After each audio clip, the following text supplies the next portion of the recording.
शिखर के नए आइडिया को लेकर चल रही मीटिंग के बाद चंद्रेश शिखर को बताता है कि हालांकि शिखर का आइडिया बहुत अच्छा था, पर फिर भी उसे इस ऐप को बनाने के लिए एक नई डेवलपमेंट टीम को हायर करना होगा। ऑफिस से बाहर निकलते वक्त शिखर की नजर दो जाने पहचाने लोगों पर पड़ती है, जो रिसेप्शन पर इंतजार कर रहे होते हैं। ये लोग और कोई नहीं बल्कि शिखर के पुराने कॉलेज के साथी करण और अक्षय होते हैं। तो तुम लोग मुंबई आ ही गए, शिखर ने दोनों के पास जाते हुए कहा। शिखर को देखकर अक्षय और करण खड़े हो गए और शिखर से हाथ मिलाने लगे। हाँ शिखर, हमने सोचा जब इतनी जगह कोशिश कर ही ली है तो एक कोशिश और सही। शिखर सर, क्या आप इन्हें जानते हैं? मैं आप ही को फोन लगा रही थी आपको बताने के लिए कि ये लोग आपसे मिलना चाहते हैं। रिसेप्शन पर बैठी लड़की ने शिखर को देखते हुए एक सहमी सी आवाज में कहा। उसकी जरूरत नहीं होगी, मैं इन्हें जानता हूं। रिसेप्शनिस्ट को यह कहकर शिखर करण और अक्षय की ओर मुड़ा। वो दोनों को जानता था।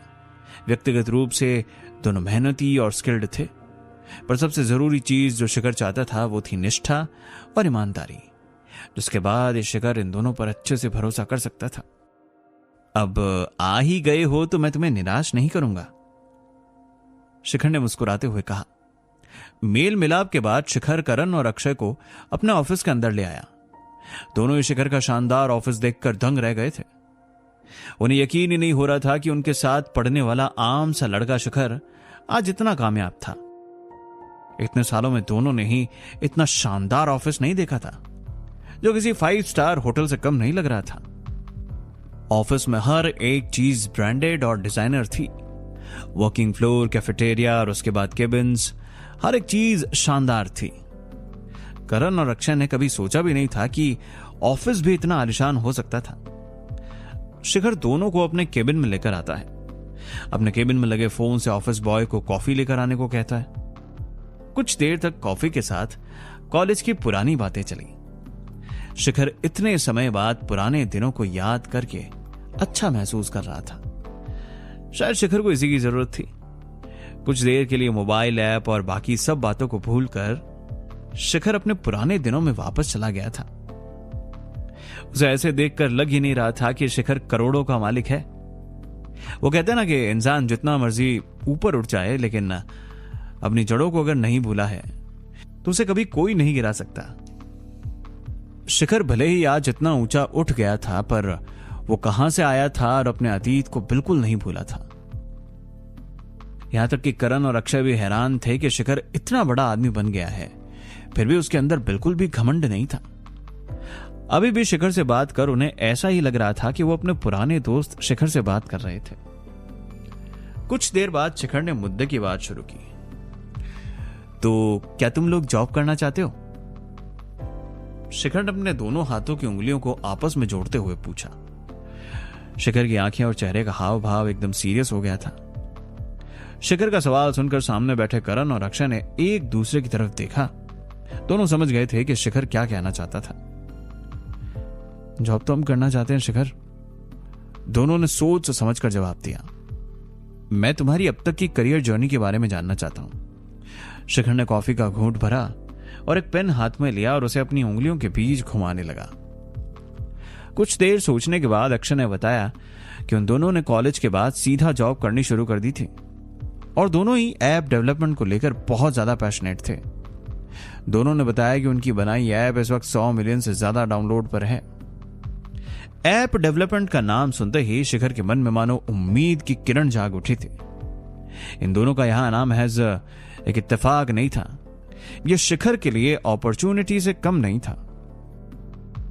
शिखर अपनी सीट पे खड़ा हो गया और कुछ सोचने लगा। शिखर ने दोनों की तरफ देखा और पूछा, एक सोशल मीडिया से जुड़ी ऐप बनाने में उन्हें कितना वक्त लगेगा, और अगर उनके पास 12-13 डेवलपर्स की टीम हो? इस सवाल को सुनते ही दोनों ही चौंक गए थे। इस तरह के सवाल की दोनों ने उम्मीद नहीं की थी। क्योंकि करण थोड़ा सीनियर था तो अक्षय ने उसे जवाब देने के लिए कहा। कुछ देर सोचने के बाद करण ने बहुत ही आत्मविश्वास के साथ कहा, 2-2.5 महीनों में, पर इसमें डिपेंड करेगा कि उन 12 लोगों को कितना एक्सपीरियंस है और ऐप में किस तरह की फंक्शनैलिटी है। शिखर करण का जवाब सुनकर बैठ गया। वो इस जवाब से पूरी तरह संतुष्ट था। शिखर को इस तरह के लोगों की तलाश थी। हालांकि शिखर के सीरियस एक्सप्रेशन देखकर करण को लगा कि कहीं उसने कुछ गलत तो नहीं बोल दिया, पर कुछ देर बाद शिखर के चेहरे पर एक हल्की सी मुस्कुराहट थी। उसने अपना हाथ आगे बढ़ाया और कहा, कंपनी में स्वागत है तुम दोनों का। करण और अक्षय के चेहरे खिल उठे, मानो आज उन्होंने दुनिया जीत ली हो। उन्होंने बड़ी ही उत्सुकता के साथ शिखर से हाथ मिलाया। दोनों को यकीन ही नहीं हो रहा था कि इतने वक्त बेरोजगार रहने के बाद आज आखिरकार उनकी नौकरी लग गई थी, और नौकरी देने वाला कोई और नहीं बल्कि उनका पुराना दोस्त शिखर था। शिखर करण और अक्षय के साथ अपने केबिन के बाहर आता है। ज्यादातर ऑफिस तो तुमने देख ही लिया है, चलो मैं तुम्हें किसी से मिलवाता हूं।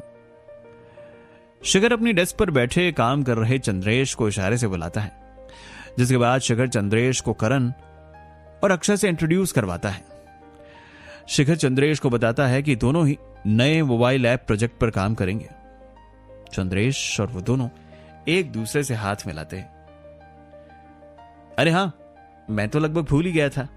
चंद्रेश, अब ये दोनों आ ही गए हैं तो क्यों ना इन्हें हमारे नए प्रोजेक्ट के बारे में भी बता दें और एक एक्शन प्लान पर भी विचार कर लें। जाहिर सी बात थी, शिखर जल्द से जल्द ऐप पर काम शुरू करना चाहता था। शिखर, अक्षय, करण और चंद्रेश कॉन्फ्रेंस रूम में दाखिल होते हैं, जहां शिखर नए प्रोजेक्ट के बारे में समझाता है और यह भी कि इस ऐप के बारे में उनका आइडिया क्या था।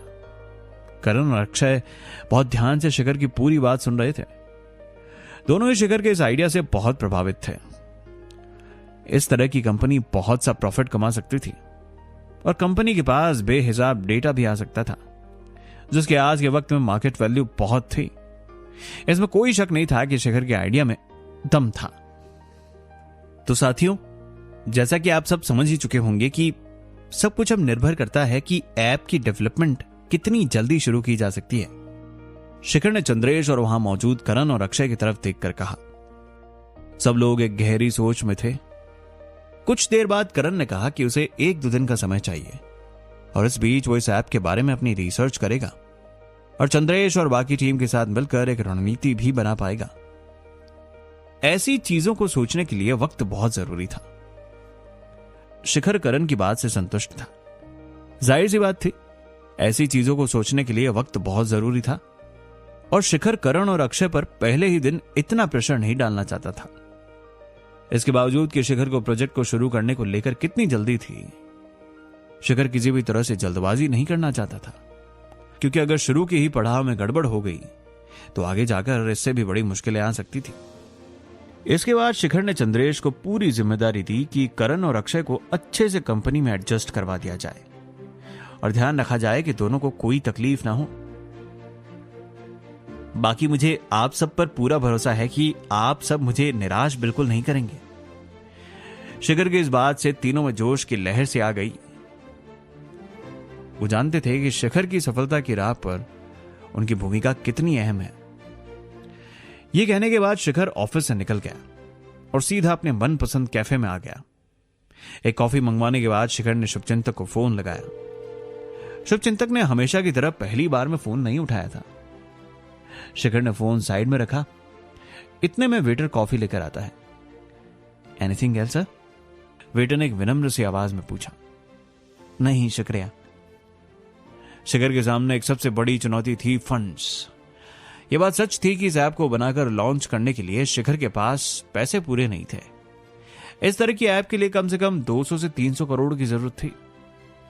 शिखर कॉफी के घूंट भरते हुए सोच में डूबा हुआ था, तभी उसका फोन बजता है। शिखर फोन उठाता है। दूसरी तरफ शुभचिंतक था। हाँ शिखर, माफ करना, मैं कुछ जरूरी काम में उलझा हुआ था, तुम्हारा फोन नहीं उठा पाया। शुभचिंतक ने हमेशा की तरह अपनी विनम्र और स्थिर आवाज में कहा। कोई बात नहीं, मुझे आपसे एक जरूरी चीज को लेकर बात करनी थी, अगर आपके पास थोड़ा वक्त है तो। शिखर ने हिचकिचाते हुए कहा। हाँ, तुम्हारे लिए तो हमेशा वक्त है मेरे पास। शुभचिंतक समझ गया था कि बात बहुत जरूरी होगी, क्योंकि शिखर ऐसे ही फोन कभी नहीं करता था। मेरे पास 1000 करोड़ कमाने का एक नया प्रोजेक्ट है। शिखर ने शुभचिंतक को बताना शुरू किया अपने नए मोबाइल ऐप के प्रोजेक्ट के बारे में और कैसे इससे प्रॉफिट कमाया जाएगा। शिखर ने शुभचिंतक को बताया कि अभी मार्केट में ऐसी एप्स की बहुत डिमांड है और अगर सही तरह से दाव खेला गया तो यह बहुत बड़ी सफलता में तब्दील हो सकती है। शिखर ने शुभचिंतक को आगे बताया कि उसने 2 नए ऐप डेवलपर्स भी हायर करे हैं जो उसके कॉलेज के वक्त के दोस्त भी हैं और यह भी कि प्रोजेक्ट कुछ ही दिनों में शुरू भी हो जाएगा। शुभचिंतक शिखर की बात सुनते ही यह सोच रहा था कि शिखर ने सचमुच में कमाल ही कर दिया था। जब शुभचिंतक ने शिखर को 1000 करोड़ कमाने का काम दिया था तब उसने अनुमान भी नहीं लगाया था कि शिखर इतनी जबरदस्त तरकीब सोच लेगा। शुभचिंतक मन ही मन शिखर के दिमाग की दाद दे रहा था और कहीं ना कहीं एक बात तो समझ चुका था कि आने वाला वक्त एक आधुनिक वक्त होगा जहां शिखर जैसे बिजनेसमैन की जरूरत है जो ऐसा आइडिया सोचने और उन पर काम करने में सक्षम थे। आइडिया तो तुम्हारा सच में बहुत काबिले तारीफ है। Thank you. शिखर इससे पहले अपनी बात खत्म कर पाता शुभचिंतक पहले ही बोल उठा। ये तुम्हारा मोबाइल ऐप का आइडिया बहुत अच्छा जरूर है पर इसमें सारा खेल मार्केटिंग का है। बिना सही मार्केटिंग के ये ऐप किसी काम का नहीं रहेगा और जैसा कि तुमने बताया कि ये ऐप हर किसी के लिए यूज का था, चाहे वो बच्चे से लेकर बूढ़े और अमीर से लेकर गरीब तक, तो इसकी मार्केटिंग भी सभी स्तर पर बराबर करनी पड़ेगी और इस तरह करनी पड़ेगी कि सबको समझ आए। साथ ही साथ एक बात यह भी है कि अभी इसके नतीजे बहुत अच्छे जरूर होंगे पर बहुत धीरे और बहुत देर से आएंगे। शुभचिंतक की यह बात सुनकर शिखर हैरान था कि शिखर की बात सुने अभी पूरे 5 मिनट भी नहीं हुए थे और शुभचिंतक ने इतना सटीक एनालिसिस भी कर लिया था और शिखर के सामने इस प्रोजेक्ट से जुड़ी सारी अहम चुनौतियों को उसने सामने रख दिया था। शुभचिंतक की बुद्धि और अनुभव का सच में शिखर कायल हो गया था पर सवाल तो यह था कि चुनौतियों से कैसे उभरा जाए। शिखर ने शुभचिंतक को बताया कि वो कहीं ना कहीं इस बात से वाकिफ था कि इस प्रोजेक्ट में मार्केटिंग का सबसे बड़ा भाग रहने वाला था और इसके लिए शिखर ने रणनीति सोच रखी थी पर फिलहाल के लिए शिखर का सारा ध्यान ऐप को बनवाने में था क्योंकि शिखर यह भी जानता था कि हर रोज हजारों की तादाद में मोबाइल ऐप लॉन्च हो रही है और कंपटीशन आसमान की ऊंचाइयों पर जा चुका था। प्रोजेक्ट जितना लेट होगा उतनी मुश्किलें आएंगी। शिखर गंभीर होकर कहता है, पर शुभचिंतक ये सब चुनौतियां तो बाद की बातें हैं। अभी एक ऐसी चुनौती मेरे सामने है जिसका समाधान मुझे अगले कुछ दिनों में ही करना होगा। और वो क्या है शिखर? शुभचिंतक समझ नहीं पाया कि ऐसी कौन सी चुनौती शिखर के सामने थी। मेरे पास ऐप पर लगाने के लिए पूरे पैसे नहीं है। शिखर की आवाज में निराशा साफ झलक रही थी। शुभचिंतक हंस पड़ा। इस चुनौती को तो मैं अभी दूर कर देता हूं, बताओ कितने रुपए भेजूं? शुभचिंतक समझ नहीं पा रहा था कि उसके रहते शिखर को यह बात चुनौती कैसे लग सकती थी। नहीं, मुझे आपसे पैसे नहीं चाहिए, शिखर ने कठोर आवाज में कहा। आखिर शिखर शुभचिंतक से पैसे क्यों नहीं लेना चाहता था? क्या अपनी ऐप पर लगाने के लिए पैसे पूरे कर पाएगा शिखर?